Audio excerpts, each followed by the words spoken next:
Merhaba arkadaşlar, tekrar yine karşınızdayım. Daha önce de sürprizlerim olacağını, farklı videolarla karşınızda olacağımı söylemiştim.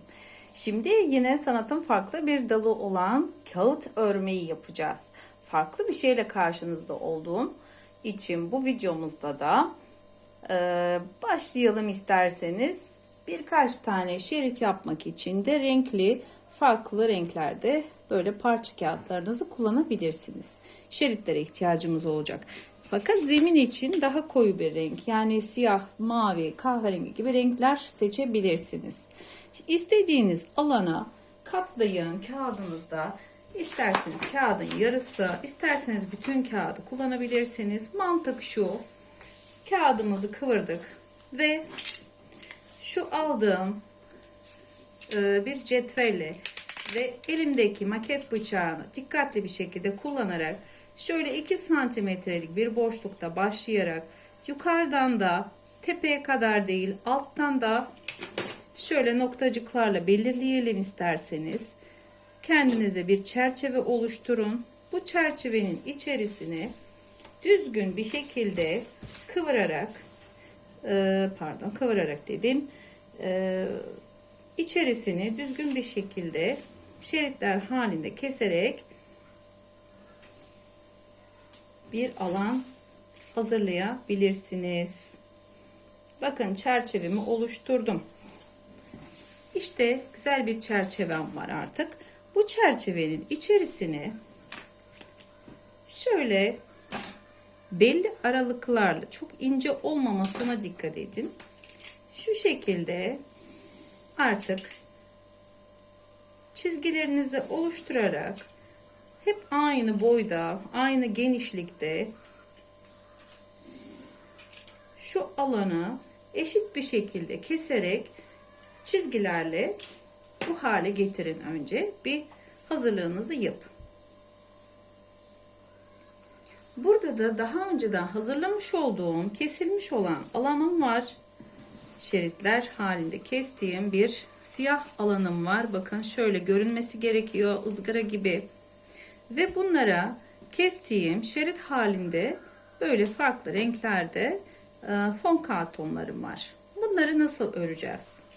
Şimdi diyelim ki sarıyla başlayacağız. Yani şöyle uzun şekilde kestiğimiz için dikine artık biz enine şekilde bunları geçireceğiz ve boylarını enine göre ayarladım.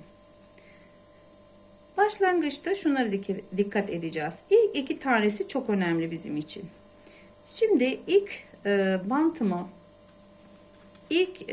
çizgiden geçirdiğim zaman, bunlar bizim çerçevelerimiz. Bakın, bir tanesini alttan geçirdim. Bir tane şeridimizin üstünden sarıyı geçireceğim. Örgü dediğimiz şey bu. Bir sonrakini bakın, bir alttan bir üstten şeklinde ben bunu geçiriyorum.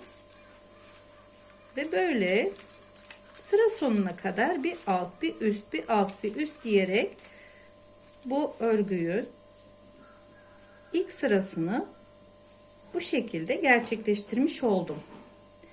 Şimdi diğerine bakalım. Diğeri de diyelim ki maviyle olsun. Bir sonrakini mavi yapacağız. Bu sefer ne yapıyoruz? Buna dikkat edin. İlk 2 tanesi önemli. Sonra diğer şeritlerimiz hep ilk 2 tanesinin tekrarı olacak. Buna bakıyoruz. Sarı bu şeridin, en son şeridin üstünde. O zaman maviyi biz bu sefer başlatacağız alttan. Yani alttan.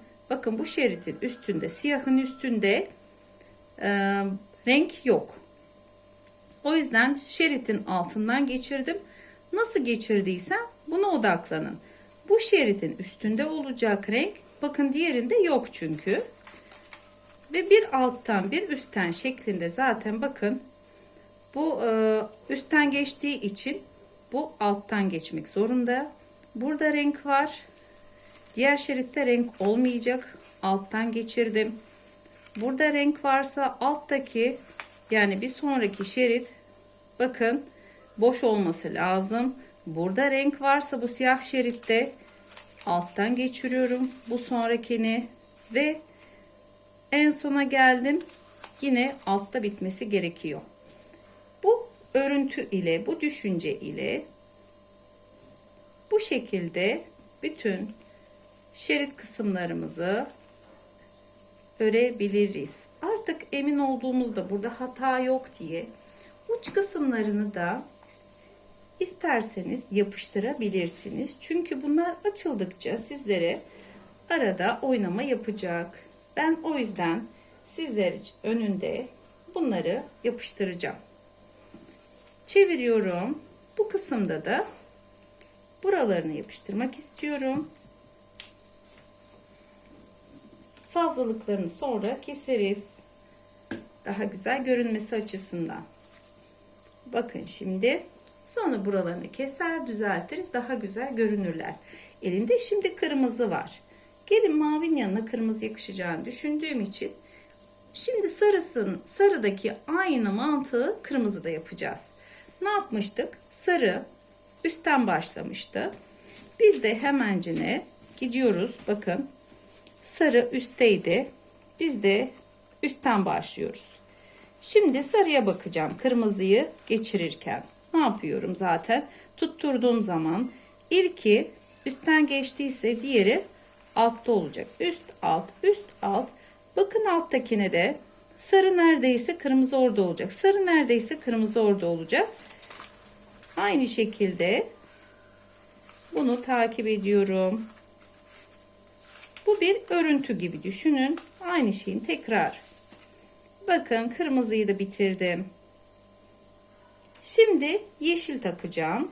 Yeşili de örerken maviye bakacağım. Maviyi biz ne yapmıştık? Alttan geçirmiştik.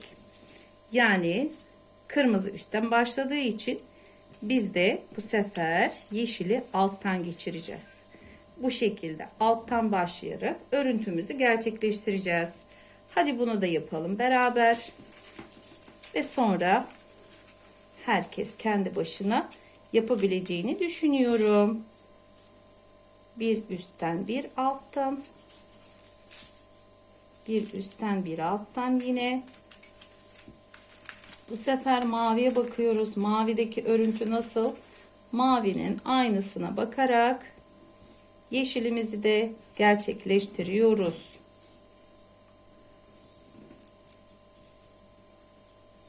Evet, kırmızılar da hazır. Ve yeşil de hazır yanına. Bunları ittirelim güzelcine.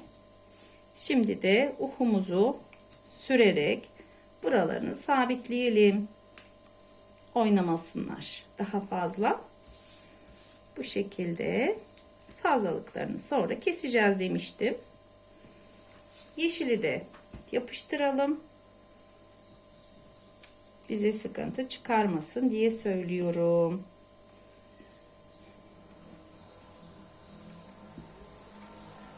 Şimdi örüntümüzü bitirelim.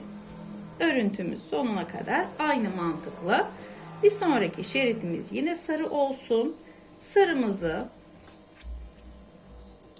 çünkü başka renkler yok. 4 tane renk seçmişim.